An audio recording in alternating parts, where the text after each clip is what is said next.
저희 그 새로운 대한민국 위원회의 부위원장으로 저희가 이제 몇 주 전에 영입되시는 모습을 보고 참 반가웠었어요. 네. 그러니까 한 번도 어떤 정치적인 어떤 진영의 정치적인 물론 경제학자로서 그런 행보를 하셨지만 진영에 가담하시진 않았잖아요. 그 네. 일이 정치적인 일이 됐을 뿐이고 어떻게 이렇게 생각을 하셨는지. 아마 저를 알고 계신 많은 분들이 제가 문재인 캠프에 합류한 것을 보고 놀라셨는데요. 사실은 제 스스로도 놀랐습니다. 제가 한 6개월 전까지만 하더라도 제가 이런 위치에서 이런 일을 하고 있을 거라고는 제 스스로도 생각을 못했습니다. 뭐 저는 시민사회에서 이제 경제개혁을 위한 활동 쪽에 아마 평생을 제가 그 일을 하고 있을 거라고 저 스스로도 다짐을 하고 있었는데요. 네. 그 이유를 설명하면 이렇습니다. 사실 작년 말 이래 이제 촛불 집회를 통해 가지고 우리의 주권자인 국민들께서 시민들께서 민주주의를 되살렸습니다. 그거는 정말로 위대한 일이었는데요. 경제학자로서 보면 그게 경제적으로는 적어도 단기적으로는 큰 충격입니다. 일단은 정부가 상당 기간 동안 국정 운영이 마비된다라는 측면이 있는 거고요. 그거보다도 더 심각한 것은 뭐냐면 이런 어떤 촛불 집회를 통해서 더군다나 박근혜 전 대통령을 탄핵하는 그 국면에 이르렀을 때 우리 국민들의 개혁에 대한 요구는 더없이 높아졌습니다. 아마 그 기대는 1987년 만큼이나 높아졌다라고 할 수가 있겠는데요. 반면에 지금 우리를 둘러싸고 있는 경제 환경은 1997년 외환위기만큼이나 나쁩니다. 결국 기대는 더없이 고양돼 있는데 경제 환경은 최악이다라고 하는 이 괴리를 메우지 못한다면 우리의 미래에 큰 불행이 될 수도 있겠다라는 생각을 했고요. 더더군다나 이게 탄핵을 통해서 조기 대선이 이루어지다 보니까 많은 대선 후보들이 사실 준비가 부족한 측면이 없지 않고요. 그리고 선거 다음 날부터 바로 인수위도 없이 새로운 정부가 시작돼야 된다는 이 모든 조건이 저에게는 너무나 큰 경제적으로는 너무나 큰 불확실성이고 큰 충격이다라는 생각이 들었습니다. 그래서 다음 정부가 성공하지 못한다면 그것은 다음 정권 5년의 만의 문제가 아니라 우리 모두의 불행이 될 것이다라는 생각을 하게 되었고요. 이제 그렇게 고민을 하던 차에 우연히도 문재인 후보님과 경제 공부를 같이 하는 기회를 여러 번 같이 갖게 되었고 네. 그 과정에서 후보께서 생각하시는 경제민주화 재벌개혁의 어떤 방향이나 의지가 저와 매우 비슷하고 또 굉장히 확고하다는 것을 느끼게 되었고요. 그래서 저한테 이제 권유를 하셨을 때 제가 인생의 항로를 바꾸는 그런 결단을 하게 되었다라고 할 수가 있겠습니다. 그 제안 받으셨을 때 길게 생각하거나 고사를 한다거나 그런 거 없이 한 번에 오케이를 하시고 저희 함께 하시게 된 건가요? 솔직히 말씀드리면 그렇지는 않습니다. 네. 상당한 정도로 고민을 했고요. 네. 그리고 그 고민의 시간이 길었기 때문에 사실은 탄핵이 결정된 이후에 비교적 늦게 합류하게 된 것이라고 할 수가 있겠습니다. 네. 교수님 합류하시면서 예. 경제 정책 비전이 발표됐어요. 네. 사람 중심의 경제로 예. 바꾸겠다. 예. 그래서 이제 많은 언론들이 마침내 제이노믹스가 예. 나왔다. 예. 이렇게도 평가들을 하고 했는데 예. 사람 중심의 경제, 그러면 그동안에는 사람 중심의 경제가 아니고 도대체 무엇을 중심으로 한 경제였는지 궁금하고 예. 그래서 사람 중심의 경제라고 하는 것은 어떤 경제를 말하는 것인지 예. 좀 설명해 주셨으면 좋겠어요. 과거에 우리나라의 경제 성장 모델을 한마디로 요약하면 낙수효과 모델이라고 할 수가 있겠습니다. 2007년 이명박 후보가 선거 유세를 하면서 낸 공약집 첫머리에 이렇게 쓰여져 있었습니다. 대기업의 선도적 성장의 과실이 중소기업과 서민으로까지 흘러 넘치게 한다. 정확하게 낙수효과 낙수효과 모델을 얘기네요. 이제 설명한 것이었는데요. 네. 그런데 모든 국민들께서 이제 정확하게 아시게 되었지만 그 낙수효과 모델은 더 이상 작동하지 않습니다. 오히려 그 낙수효과 모델이 우리의 저성장을 낳고 양극화를 심화시키는 요인이다라고 하는 것을 알게 되었습니다. 이제는 경제 운영 방향을 바꿔야 된다라고 생각합니다. 과거에 우리의 성장 모델은 국가가 성장하고 기업이 성장하는 것이었지만 국민은 성장하지 못하는 그런 어떤 모델이었습니다. 이제는 국민이 먼저 성장하는 어떤 그런 모델, 사람에게 먼저 우리의 희소한 자원을 사람에게 먼저 투자하는 모델로 경제 운영을 바꿔야 된다라고 생각하게 됐고요. 그것이 궁극적으로는 사람의 어떤 삶의 질을 개선하고 노동 생산성을 향상시킴으로써 그것이 결국은 기업과 국가의 경쟁력을 높이는 방향으로 선순환할 수 있게 된다라고 생각을 합니다.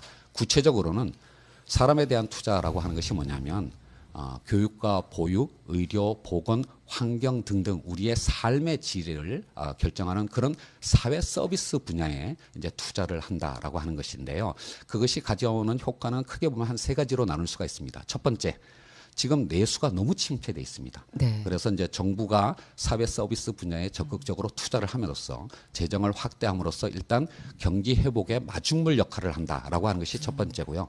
두 번째는 이런 사회 서비스 투자를 통해서 우리 개개인의 사람 개개인의 삶의 질을 개선시킨다라고 하는 궁극적인 목적과 관련이 되어 있으면서 세 번째 이런 어떤 사람에 대한 투자를 통해 가지고 정부가 주도적인 역할을 하면서 특히 이런 그러니까 비정규직을 그러니까 정규직으로 전환하는 등에 대한 그런 어떤 부분에 정부가 선도적인 역할을 함으로써 이른바 우리의 이중 구조에 빠진 노동시장을 개선하는 그런 부분에 정부가 선도적 역할까지 한다. 이런 세 가지 의미를 포함하는 개념이 사람 중심의 경제라고 할 수가 있겠습니다. 네. 네, 그러면 그간의 정부의 경제 정책이라고 하는 것이 이른바 낙수 효과를 기대해서 재벌과 대기업에게 지원하고 그들에게 특혜를 주어 왔는데 또 그 반대 급부로 그들은 또 정치 자금을 제공하기도 하고 네, 그렇습니다. 이번 뭐 최순실 사태에서 보듯이 무슨 재단에 뭐 기금을 내기도 하고 말이죠. 근데 이제 더 이상 그런 경제 체제가 통하지 않는다. 네. 성장을 가져다 주지도 않고 예. 국민들의 삶을 나아지게도 하지 않는다. 이 경제 정책 기조를 완전히 바꿔야 된다. 이런 말씀이신가요? 예, 그렇습니다. 네. 바로 제가 문재인 캠프에 합류하게 된 결정적인 계기가 바로 문재인 후보께서 과거의 어떤 그런 경제 성장 모델이 오히려 우리를 불행하게 만들고 우리의 미래를 망치는 것이다라고 하는 확실한 생각을 갖고 계셨고요. 예. 그것을 바꾸기 위해서는 사람에게 먼저 이제 투자를 해야 되고 그것이 기본적으로는 일자리를 더 좋은 일자리를 창출하는 쪽으로부터 정부의 역할을 시작해야 된다라고 하는 것을 강하게 말씀하시는데 제가 거기에 대해서 어떤 의미에서는 설득되었다라고 할 수가 있겠습니다. 아, 그렇기도 하셨어요? 네. 예, 경제학자께서 예, 그러게요. 예. 사실은 제가 이제 좀 이따 재벌 개혁의 의미 또는 경제 민주화의 의미를 다시 좀 말씀을 드릴 텐데요. 그 부분이 지금 문재인 후보께서 갖고 계시는 일자리 대통령을 첫 번째 공약으로 내세운 것과 너무나 맞아떨어졌습니다. 이제 그것에 대해서 제가 오히려 학자로서 뭐 감명을 받았다라고 할 수가 있겠습니다. 사실 지금 이제 일자리 말씀하셨지만 저희 후보가 토론에서도 가장 앞장서서 이야기하시는 것이 일자리 81만 개 창출이고 뭐 그것의 재원이라든가 그 일자리의 질이라든가 여러 가지 네. 얘기가 있는데 그 같이 합류하신 경제학자로서 저희 일자리 정책에 대한 말씀 예. 토론에서 지금 공박도 좀 많이 당하셨는데요. 예, 일단 뭐 문재인 후보 하면 제일 먼저 생각나는 것이 일자리 공약, 특히 그 중에서도 공공부문 일자리 81만 개 예. 아니겠습니까? 네. 이거에 대해서 다른 어떤 진영의 후보들도 그렇지만 국민들께서도 많이 오해하고 계시는 부분이 있는 것 같아요. 제가 조금만 설명을 드리면 예. 지금 정확하게는 OECD 기준 공공부문 일자리 81만 개를 만든다는 것입니다. 여기서 이제 OECD 기준이라고 하는 것은 뭐냐면 우리가 흔히 여러 가지 이제 논쟁을 할 때 OECD 기준 통계를 많이 사용하는데 이거를 사용하게 되면 굉장히 객관적이고 국제적인 비교 가능성이 확보되어 있는 것처럼 엮이실지 모르지만 사실 꼭 그렇지만 않습니다. 특히 노동과 조세 분야의 통계는 나라마다 워낙 제도가 다르기 때문에 바로 비교하기가 어려운데요.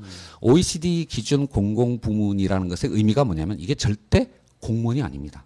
중앙정부와 지방정부의 공무원만을 의미하는 것이 아니라요.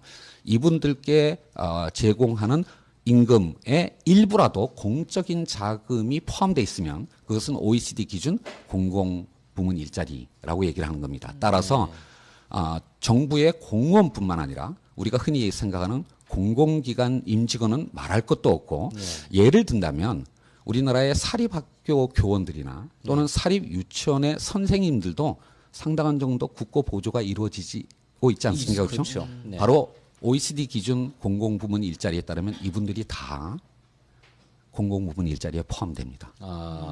그래서 이제 계산을 해보면 사실 우리나라가 이 부분에 관해서 우리나라 정부가 OECD에 보고할 때 정확하게 보고를 하지 않았어요. 사실 우리가 보고할 때는 주로 공무원 숫자만을 가지고 하기 때문에 전체 취업자의 한 7.6% 정도가 나오는데 이제 이런 것까지 다 합치면 한 11% 내지 12% 정도가 될 겁니다. 그런데 그 OECD 기준에 따르면 OECD의 평균이 무려 21%입니다. 네. 그러니까 그 OECD 평균에 비해서 굉장히 낮고요. 이제 그런 어떤 이제 낮은 것을 한 3% 정도 올린다라고 하는 것이 공공부문 일자리 81만 개의 구체적인 내용이고 따라서 구체적으로 그러니까 공무원이라고 하실 수 있는 부분은 17만 4천 개에 불과한데 그것도 국민의 어떤 치안이나 그런 어떤 건강 또는 그러니까 근로감독 등등과 관련해서 아주 핵심적인 부문에 종사하는 그런 어떤 분야의 일자리를 늘리는 것이 17만 4천 개이고요.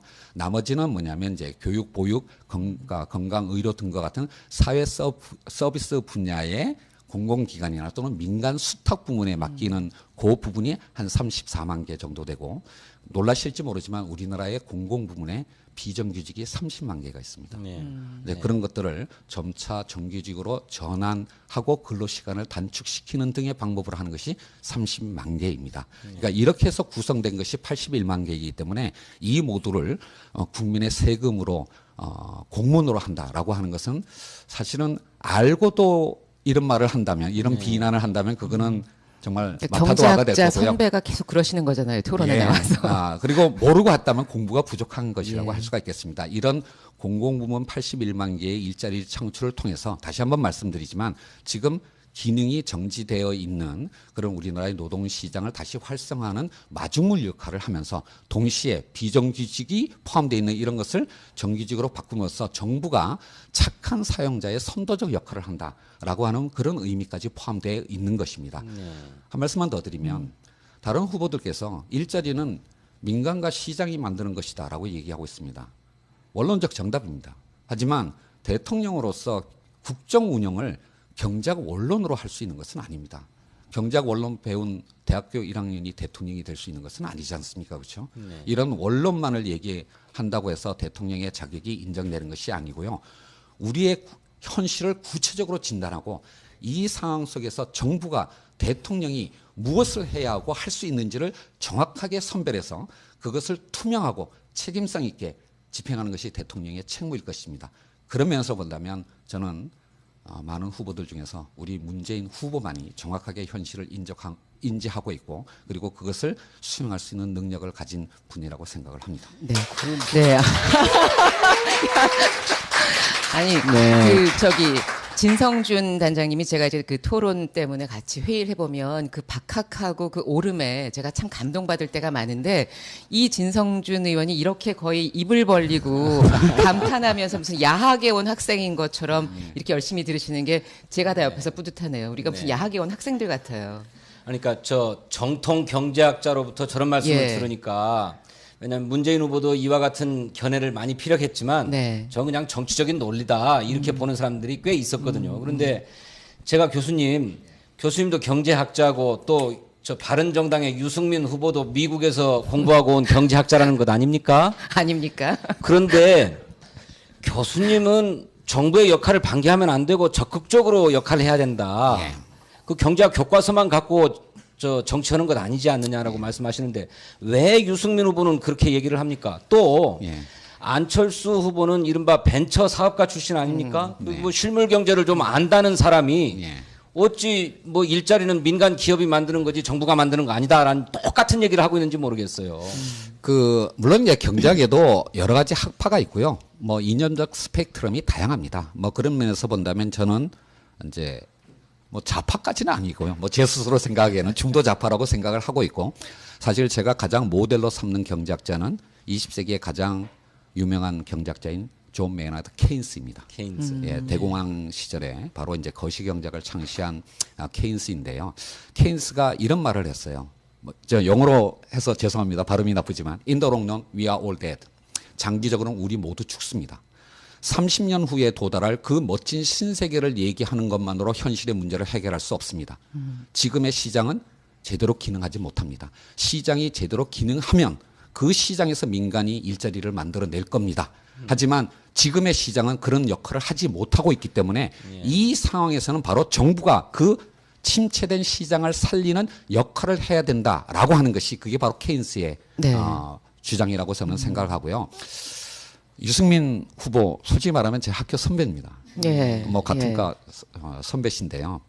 사실 그러니까 유승민 후보의 전공이 산업조직론입니다. 그러니까 우리식으로 표현하면 공정거래법, 공정거래와 네, 네. 관련된 분야이기 때문에 특히 유승민 후보께서는 이런 시장의 공정한 질서를 유지하기 위해서 정부가 어떤 역할을 해야 되는가를 아마 이런 어떤 그러니까 우파 경제학자들 중에서는 가장 잘 알고 계시는 분일 겁니다. KDI 박사를 하실 때도 사실 그런 부분에 관해서 굉장히 올바른 말씀을 굉장히 많이 하셨고요. 그래서 따라서 저는 유승민 후보가 문재인 후보의 진정한 뜻을 이해 못하고 있지는 않다고 생각을 해요. 알면서 그러면 더 나쁜 거 아니에요? 뭐 이게 지금 솔직히 말씀드리면 제가 선배에 대해서 이렇게 좀 나쁘게 얘기하기는 그렇고요. 뭐 사실 이 바른정당의 사정을 모든 국민들이 다 알고 계시니까 선거 국면에서 그러니까 1위 후보를 도전하는 그런 어떤 후보의 입장이라고 좀 이해를 해 주셨으면 좋겠는데 다만 저는 유승민 후보가 박근혜 전 대통령한테 이렇게 팽당할 때 뭐 때문에 팽당했는지 국민들이 다 아시죠. 증세 없는 복지는 허구다라고 네. 얘기했습니다. 바로 그 복지를 확대하는 정부의 역할을 제대로 하기 위해서는 증세를 해야 된다라는 주장을 갖고 있고 그게 바로 이 상황 속에서 정부가 국가가 어떤 역할을 해야 된다는 것을 본인의 입으로 얘기하지 않았습니까? 그렇죠? 그러면 증세까지 주장하시는 유승민 후보께서 왜 정부 지출을 확대하는지 더더군다나 이중 구조화된 우리나라의 노동 시장을 정상화시키기 위한 그런 부분에 정부가 선도적 역할을 해야 되는 것 그런 어떤 문재인 후보의 주장에 대해서 그렇게 날선 비판을 하시는지 좀 다시 한번 생각해 주시기를 후배의 입장에서 좀 부탁드리고자 합니다. 그리고 하나만 더 붙이면 안철수 후보에 대해서 지금은 사실은 너무나 중도 보수 지향적인 선거 전략을 짜고 있기 때문에 뭐 그렇게 말씀을 하시는 거라고 저는 생각을 하는데요. 5년 전 이른바 청토의 멘토로 부상했던 안철수를 다시 한번 기억해 보시기 바랍니다. 5년 전에 안철수의 생각이라는 책을 내서 정말로 선풍적인 미래의 지도자로 갑자기 이제 부상을 하셨는데요. 그 책을 읽어보면 삼성동물원, LG동물원, SK동물원 이런 어떤 정말로 신선한 표현을 쓰면서 우리의 시장이 왜곡되어 있기 때문에 그것을 교정하기 위한 적극적인 어떤 정부의 역할이 필요하다라고 본인 입으로 말씀을 하셨고요.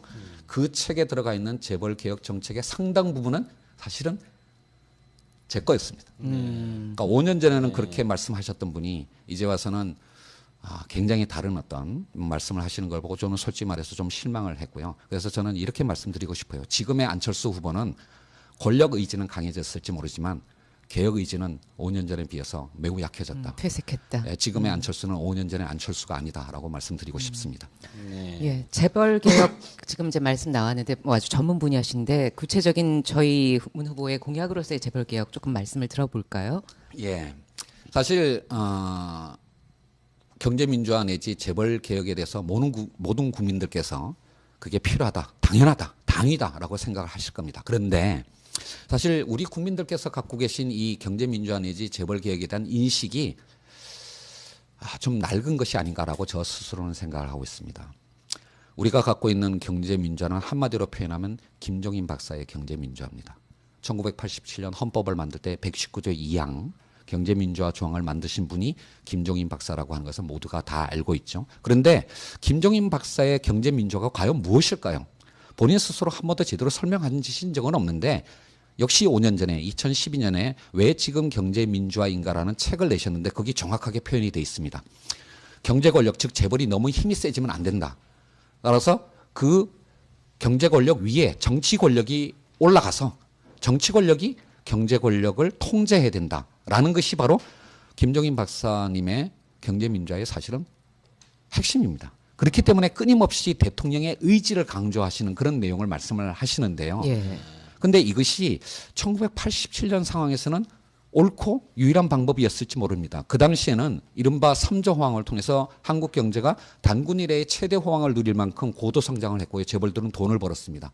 그 상황 속에서 공정거래법을 비롯한 행정 규제를 통해 가지고 재벌을 규제함으로써 그 재벌들이 만들어낸 성장의 과실을 일부 떨어뜨리면 그게 경제 민주화라고 할 수 있었습니다. 하지만 30년이 지난 지금은 어떻습니까? 한국 경제는 성장을 멈췄습니다.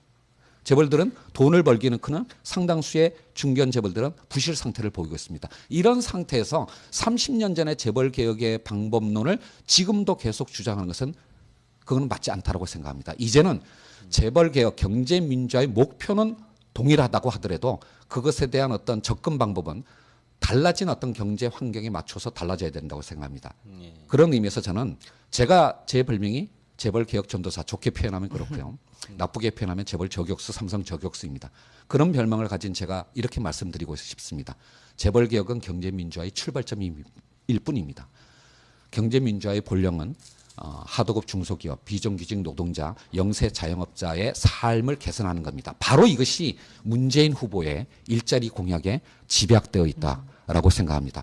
더 많은 일자리, 더 좋은 일자리를 제공하는 것이 그것이 바로 서민들의 삶의 질을 개선하는 것이고 그것을 통해서 우리가 경제 민주화에 이를 수 있다라고 문재인 후보께서 제 앞에서 그렇게 말씀하셨어요. 그래서 네. 제가 이렇게 얘기했습니다. 후보님, 그게 바로 제 생각입니다. 도와드리겠습니다. 네. 예. 이렇게 매번 답변마다 이 박수가 나왔던 연사는 처음이신데. 예, 그런데 조금만 막 정말 논리 정연하시다. 좀 쉬면서 말씀하세요. 똘똘이 스머프다 막 이런 말도 올라왔어요. 쉬면서 말씀하세요. 네. 아주 히트시네요. 추호 할배를 한 방에 날리버리셨네 뭐 이런 얘기도 올라오고 그러시네요. 예, 그 조금만 더 설명을 드리면요. 네. 그러면 이제 재벌 개혁을 어떻게 해야 되느냐라는 것인데요. 사실 재벌 개혁의 목표는 크게 보면 두 가지로 나눌 수가 있습니다. 하나는 경제력 집중을 억제하는 것이고요. 하나는 이제 이른바 황제 경영을 이제 막는 지배구조 개선이라고 할 수가 있는데 이 두 가지 목표가 사실은 접근 방법이 좀 달라야 됩니다. 그러니까 경제력 집중 억제를 보게 되면요. 우리가 흔히 30대 재벌을 얘기하지만 상위 4개 재벌, 삼성, 현대자동차, SK, LG그룹 이 4개 재벌이 30대 재벌의 절반을 차지합니다. 따라서 우리가 경제력 집중 억제를 위해서 30개 재벌을 똑같은 기준에 의해서 똑같이 규제할 이유가 없습니다. 그 절반에 해당하는 4대 재벌을 제대로 규제하면, 즉 현행법을 엄정하게 집행하면 사실은 그 효과의 대부분을 발휘할 수가 있습니다. 그러면 반대로 이 지배구조 개선 부분은 그거보다는 훨씬 더 범위를 넓혀야 됩니다. 다만 그 방법은 사전적 규제보다는 사후적 감독을 엄격하게 하고 시장을 제대로 작동하게 만드는 방식으로 할 수가 있습니다. 그것이 상법 개정이고요. 그리고 그것이 기관 투자자의 주주권 행사를 강화하는 스튜어드십 코드라고 할 수가 있겠습니다. 바로 이것이 문재인 후보의 재벌 개혁의 방법론이고요. 그러니까 이거는 솔직히 말하면 제가 말씀드린 건데 이 부분에 관해서는 문재인 후보께서 전적으로 받아들이셨고 저랑 그러니까 요 부분에 관해서 공부를 한 바로 다음 날 네. 어디 행사에 가셔서 요 말씀을 그대로 반복하셨어요. 그래서 이제 나온 것이 뭐냐면 문재인 후보의 재벌 개혁 정책의 핵심은 10대 재벌, 4대 재벌에 집중해서 엄정하게 법을 집행하는 것이다라고 저랑 공부한 그 다음 날 말씀하셨는데요. 그 다음번에 공부를 할 때 제가 이렇게 농담했습니다. 사실은 결례이고 무례한 것인데요. 후보님 참 착한 학생이십니다. 네. 그런데 정말로 그런 의미에서 그 재벌 개혁의 구체적인 방법론이나 또는 그것의 궁극적인 목적이 일자리 창출이라고 하는 이 부분에 관해서 후보님과 저의 생각이 완벽하게 일치했기 때문에 이분이라면 재벌 개혁을 할 수 있겠고 경제 민주화를 할 수 있겠고 그리고 우리나라를 새로운 대한민국으로 만들 수 있겠다라고 생각을 했습니다. 네. 하나도 안 쉬고 말씀하셨는데도 저희가 그 네. 질문에 한 반밖에 못해서 언젠가 2탄으로 모셔서 글쎄, 한번더 모셔서. 사람 중심 성장 경제에 대해서 들어야 될 것 같아요. 그래야 될 것 같아요.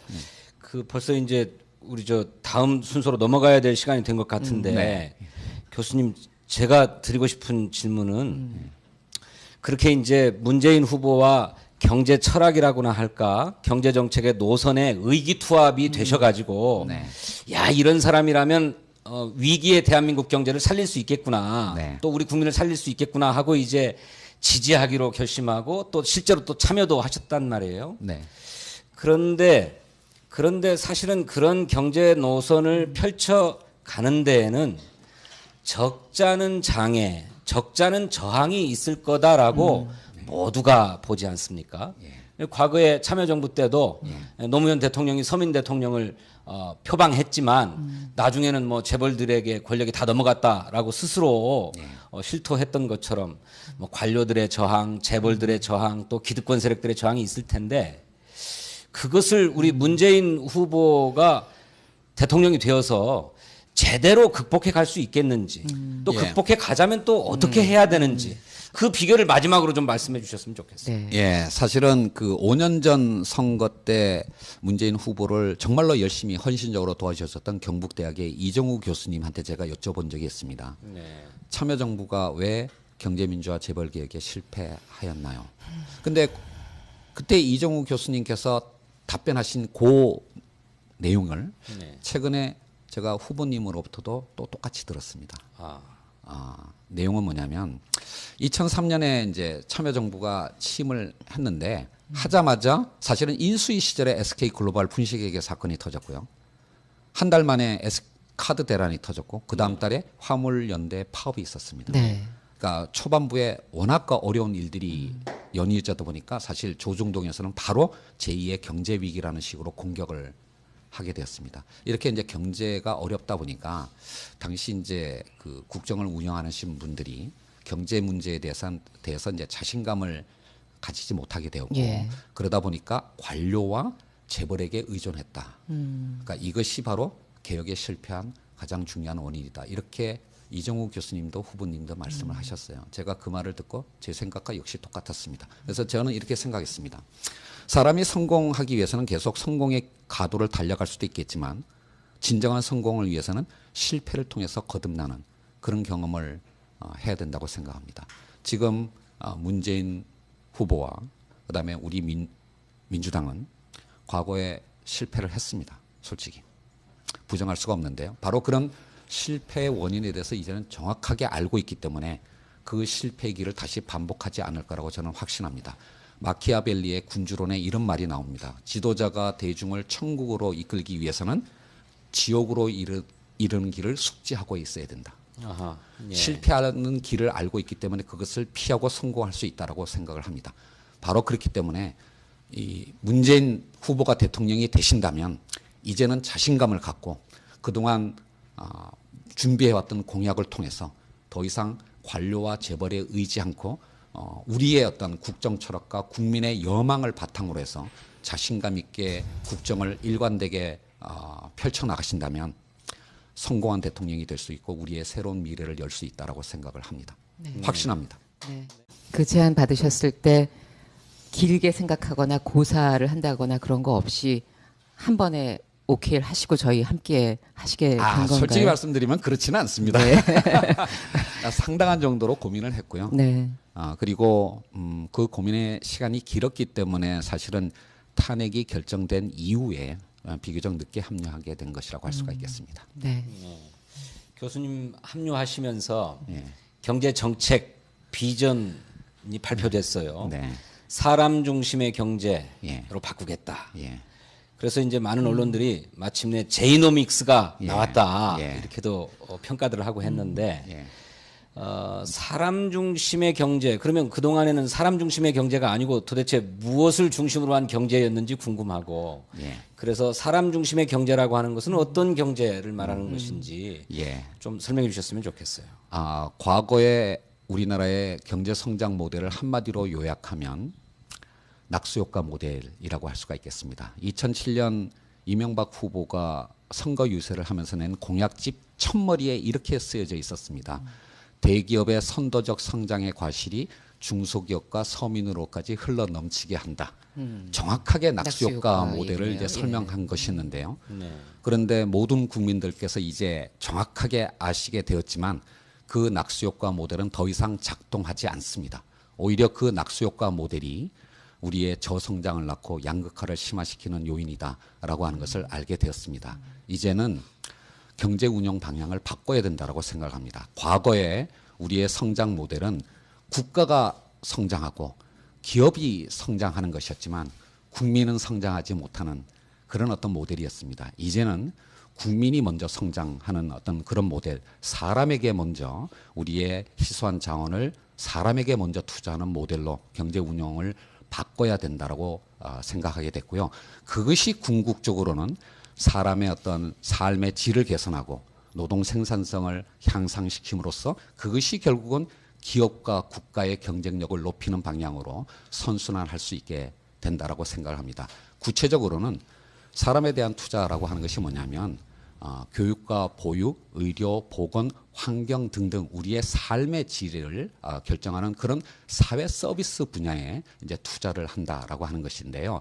그것이 가져오는 효과는 크게 보면 한 세 가지로 나눌 수가 있습니다. 첫 번째, 지금 내수가 너무 침체돼 있습니다. 네. 그래서 이제 정부가 사회 서비스 분야에 적극적으로 투자를 함으로써 재정을 확대함으로써 일단 경기 회복의 마중물 역할을 한다라고 하는 것이 첫 번째고요. 두 번째는 이런 사회 서비스 투자를 통해서 우리 개개인의 사람 개개인의 삶의 질을 개선시킨다라고 하는 저희 그 새로운 대한민국 위원회의 부위원장으로 저희가 이제 몇 주 전에 영입되시는 모습을 보고 참 반가웠었어요. 네. 그러니까 한 번도 어떤 정치적인 어떤 진영의 정치적인 물론 경제학자로서 그런 행보를 하셨지만 진영에 가담하시진 않았잖아요. 그 네. 일이 정치적인 일이 됐을 뿐이고 어떻게 이렇게 생각을 하셨는지. 아마 저를 알고 계신 많은 분들이 제가 문재인 캠프에 합류한 것을 보고 놀라셨는데요. 사실은 제 스스로도 놀랐습니다. 제가 한 6개월 전까지만 하더라도 제가 이런 위치에서 이런 일을 하고 있을 거라고는 제 스스로도 생각을 못했습니다. 뭐 저는 시민사회에서 이제 경제 개혁을 위한 활동 쪽에 아마 평생을 제가 그 일을 하고 있을 거라고 저 스스로도 다짐을 하고 있었는데요. 네. 그 이유를 설명하면 이렇습니다. 사실 작년 말 이래 이제 촛불 집회를 통해 가지고 우리의 주권자인 국민들께서 시민들께서 민주주의를 되살렸습니다. 그거는 정말로 위대한 일이었는데요. 경제학자로서 보면 그게 경제적으로는 적어도 단기적으로는 큰 충격입니다. 일단은 정부가 상당 기간 동안 국정 운영이 마비된다라는 측면이 있는 거고요.